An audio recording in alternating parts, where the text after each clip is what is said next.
जनता की बात, जनता के साथ। अवैधरित्या गुरांची तस्करी करणारी मध्य प्रदेशातील पिकअप वाहन बोराडी मार्गे शिरपूरकडे जात असल्याची गोपनीय माहिती शिरपूर शहर पोलिसांना मिळाल्यावरून गोरक्षकांच्या मदतीने तालुक्यातील वाडी येथे वाहन थांबवून कारवाई करण्यात आली।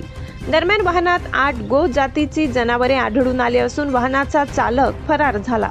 हनुमान जयंतीच्या दिवशी गोमातेची तस्करी होत असल्याने देशातून गो तस्करी कायमची बंद करण्यात यावी अशी संतापजनक प्रतिक्रिया गोरक्षकांनी व्यक्त केली। दिनांक 2 एप्रिल रोजी सकाळी 6 वाजेच्या सुमारास मध्य प्रदेशातून वाडी बोराडी मार्गे महाराष्ट्रात तस्करीच्या उद्देशाने एका पिकअप वाहन क्रमांक MP 43ZE 7012 या वाहनातून जनावरांना कोंबून घेऊन जात असल्याची माहिती शहर पोलिसांना प्राप्त झाली होती। त्यावरून शहर पोलिसांनी गोरक्षकांच्या मदतीने वाडी गावात पुलाजवळ सापळा लावून कारवाई केली।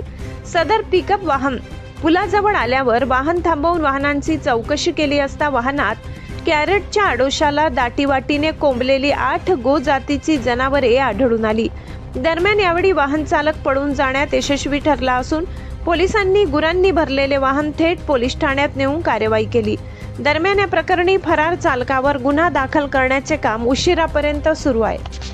आज ही पिकअप तुम्ही या ठिकाणी पाहू शकता। ही 7012 नंबरची पिकअप MS 43ZE 7012 ही पिकअप त्याने गाडी उठावत रस्त्याला टाकली आणि उठावत रस्त्यातून मग शिरपूरमध्ये प्रवेश केला। शिरपूरमध्ये शहरात न जाता त्याने बोराडी रस्त्याला गाडी टाकली। आता आम्ही वाडी या गावाला आहे, वाडी बोराडी रस्ता आहे आणि त्या मध्यभागी ही गाडी थांबलेली आहे। गाडीचा एक टायर पंक्चर होता। टायर पंक्चर असून सुद्धा ड्रायव्हरने कमीत कमी 20 किलोमीटर तरी गाडी चालवलेली।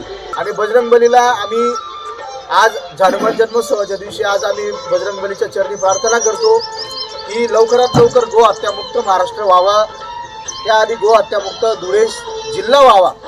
शिरपूर हे गो तस्करांचं सर्वात मोठं केंद्र आहे, कारण मध्य प्रदेशहून येणारा सगळा जे गोवंश आहे ते सगळे शिरपूर मार्गे येतात। जनता की बात, जनता के साथ।